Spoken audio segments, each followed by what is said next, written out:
Já pude entrevistar o restaurador de um dos filmes mais aguardados e preciosos do cinema, um filme inacabado de Erich von Stroheim. Oi, eu sou o cara da cultura e eu pude entrevistar Dennis Doros, restaurador justamente de Queen Kelly.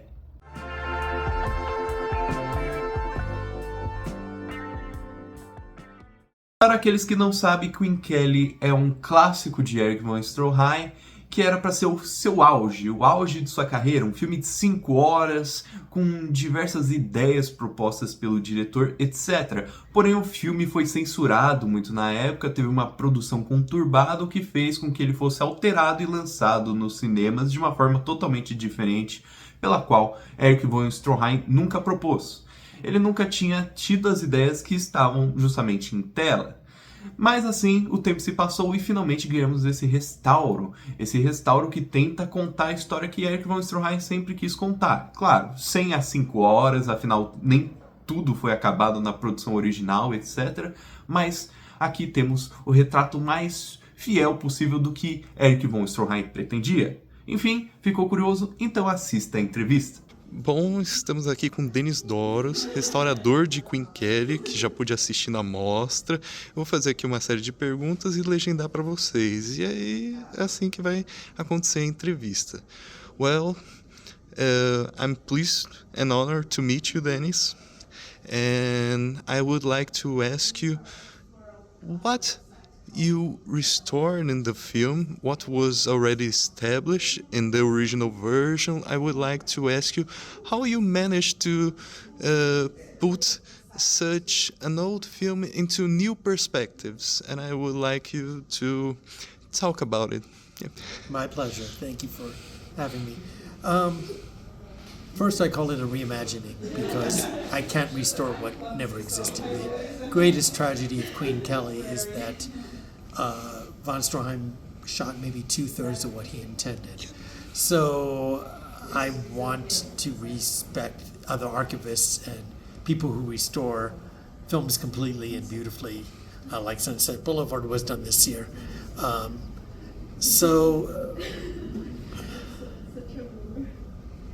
I'm sorry.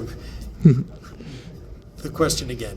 Well, how it's like to put your film into new perspectives. As you said, you've managed to reimagine the story as an whole, and I would like to know how it's reimagining what already exists. I had made an attempt in 1985 where it played in Berlin, Sao Paulo, Venice, and I was mixed emotions about it. I had no experience in that. At that time, I had not enough knowledge of silent film. I was 27 at the time, and I didn't really know what I was doing, and yet it was celebrated because it is Erich von Stroheim and Gloria Swanson. It is always their work. It is always their genius, which makes my work easier. To come back to it in the digital age, I was able to reflect, think about what I had done, correct some things that I thought were faults, and try to make it a better experience. And I hope I was able to accomplish it. And the fact is that it's still wonderful material. Von Stroheim was wonderful, and Gloria Swanson was the greatest actress of the silent era. Not to mention, she did pretty well in the sound era too. So that was the easy part.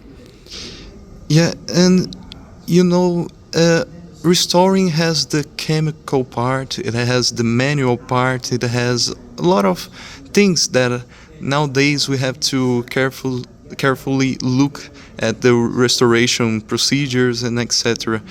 I would like to know, what did you restore, how you managed to restore the film, certain parts, what was the work that you needed to do to restore it? Well, back in 1985, it was all photochemical, 35mm film, and all the scratches, all the dust, everything else had to remain in the film because there was no way to remove what was in the negative. Yeah. Nowadays, with digital, you are able to identify the dust, the scratches, some of the nitrate damage you can even fix, though we left some of everything in to remind people that it is film and it is fragile, and to respect the original artifact, which is the reel of film itself. But going to be able to scan from the original nitrate materials, from Gloria Swanson's own materials, the African footage, the original 1932 film she quickly put out to try to make her money back. Ironically, the digital age has given me a better opportunity to give that feel of nitrate and that beautiful glow on the silver screen that I wasn't able to accomplish in '85. Yeah, so one thing that's interesting about the restoration of Queen Kelly is that your movie is an unfinished film and it never got made, and you tried to finish almost as if Eric Stromhey wanted. Yes? That was the original intent in 1985 and still the intent. Nowadays. Again, there are two versions. The other one will be shown on the Blu-ray. She spent $800,000. She was still broke by 1932. She wanted to finish this film because she loved it so much. So she created an abbreviated 60-minute version that she showed in Argentina, France, and Belgium. And that one has also been restored and will be brought out on the Blu-ray and disc. So that exists. And then the intent from the very beginning was there's this African footage. The European film and the African film are mirror images of civilization, and von Stroheim was trying to make a statement. I wanted to complete his statement the best I could and to complete his vision the best I could. And I'm never always going to be able to do that. Maybe someone in the future will find more material and do a better job, but I worked hard to do the best I could to honor von Stroheim's work. I would like to know why Queen Kelly? There are many films that are finished. There are new expressionist films, German expressionist films that are unfinished, and a lot of work in that industry. But why Queen Kelly specifically? Well, this was the vision of my former boss, Donald Krim. I was at Kino International. I was a lowly salesperson. I was working a desk, basically. And I had low expectations of my future in film, but I had loved it. I loved working in film, so I was going to be there forever. When he acquired these films, Queen Kelly and Sadie Thompson, which is missing his last reel, and something in the back of my mind saying, so let's rent a barn and get some actors and put on a show. I told Donald that I could do this and I could put it together, and he said, go ahead. And I worked nights for a year and a half on Queen Kelly. And at the end of it, and it was opening in Berlin, he refused personal credit for the film, even though he paid for it. He held my hand the entire year and a half.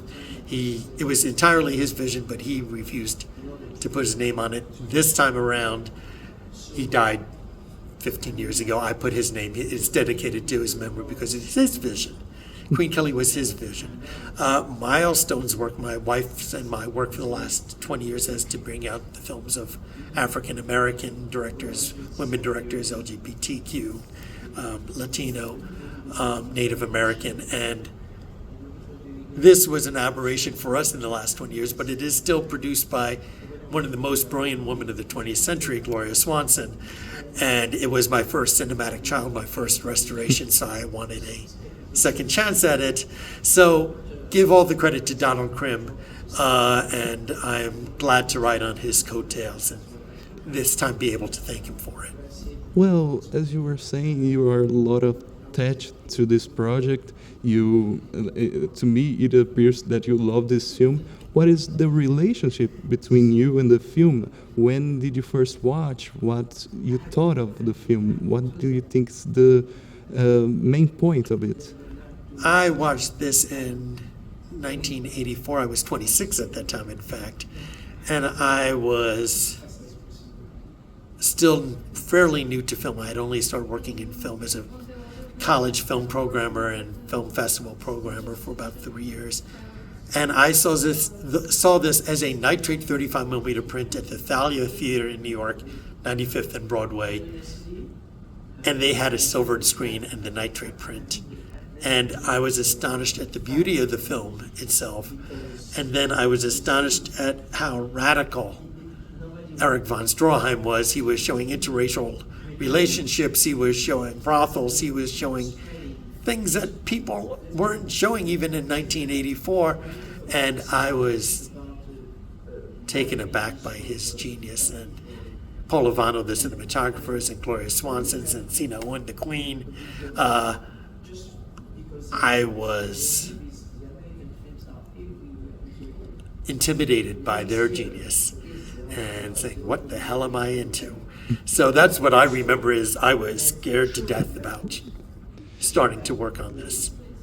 And there was some difficulty in restoring it because it's a very old film. I think it dates from 32, if I'm correct. 1928, 29, they shot it. She released it in 31 and 32, yeah. Overseas. And there, it had some difficulties in restoration. It had some difficulties in the process of it, or everything was well. It went well. There was thousands of pieces: the outtakes, the stills, the new intertitles. Everything had to be shot on negative back then. Luckily, I was working with Janice Allen, who owned a very small lab in New Jersey, about an hour away from where I lived. And she was the expert on handling nitrate film. And she made the negatives, and she taught me how to edit film, how to process film. She taught me everything over the course of 2 years in trying to do, not everything because I still haven't learned enough. I'm still an amateur archivist, but I was lucky to have her because she handled the nitrate film. She dealt with everything and gave me her lab every night for 2 years to edit this film together, and then she processed the film. The difficulty was the nitrate damaged the material. We couldn't fix it back in 1985. It was what it was, and people still loved it, so that still shows you how fabulous von Stroheim is. Well, you've made such an excellent job, as I say. I've already watched the film once. I will watch it again today. And I would like to know, is there any other project that you think that it would be nice to restore it, like the one that you did with King Kelly, like finishing another film that is unfinished? Well, ironically, I also have Sadie Thompson, which Don acquired in 84, and I finished that last reel back in 87. And so I'm going back on that again, and I think I'm going to do exactly what I did. I think I had a better knowledge of silent film in the 2 years of working, and I did a better job. So we're going to scan all of that, see what I did, and see if it can be improved, because it's still, the last reel is missing. So I will do that again because I'm retiring next year. This is my farewell tour. We're gifting our company to Maya Kate, a young African-American woman who's just brilliant, and she'll carry on the milestone tradition and improve upon it. So I will do that, but there is still a lot of films I want to work on that we specialize with directors and filmmakers who have never had the experience of having their films premiere, have been ignored all their lives, and bringing those films back is even more exciting. And so I'm looking forward to continuing that. And you are here now in Brazil. You are in this country that is very far from your original country. You are seeing new people, seeing young ones watching the film that you finished nowadays that was unfinished. What you are thinking of this experience? You are blown away, fascinated by young people watching your film. What you think of this experience? I have great hope for the future because the young is excited about all the arts. They have a better understanding of the arts because they have had more access to it than I ever had when I was young. Everything had to be rented on 16mm print. You had to have your own projector. Now you can just tap onto your computer and watch thousands of films. So they are so much more literate. They are so much more experienced with film. And at the same time, they are so much more demanding of the great cinematic experience. They want to see it on a big screen. Everybody has this image of teenagers watching films on the big screen. But you come to Sao Paulo, you go to Venice, you go to any place else around the world, and they're watching films on the big screen, and they understand the power of seeing a film with 1,000 people in the audience, or even 50 people in the audience is such an exciting experience. And so silent film especially is a universal language, and this is why I love bringing a silent film to festivals around the world. And you plan to go as other festivals as well? I know that you've been here, but I don't know in other countries. We have a festival in Rio de Janeiro nowadays. What do you plan to do with the film? I got a text saying, can you come to Rio de Janeiro next week? And I have another film opening in 3 weeks that I can't. I have to get back to work. But I don't know. The film is going to Shanghai, Singapore, Hong Kong, Beijing, Taipei. It just showed last night in France. It's Athens, Greece is coming up. I don't know if this is my last tour or not. I'm taking it by the day. I'm enjoying what it is. I miss the fact that my wife, who is my partner in the co-creative milestone and worked so hard on Queen Kelly, isn't here for this. She has decided that she's a homebody and wants to stay home at the moment. But I don't know. This could be the last screening I have. I hope it's not, because it would be a wonderful way to go. Being in Sao Paulo with this film is wonderful. Well, I guess we come to the last question of our little interview. I want to know what we are talking about. About the new generations watching your film.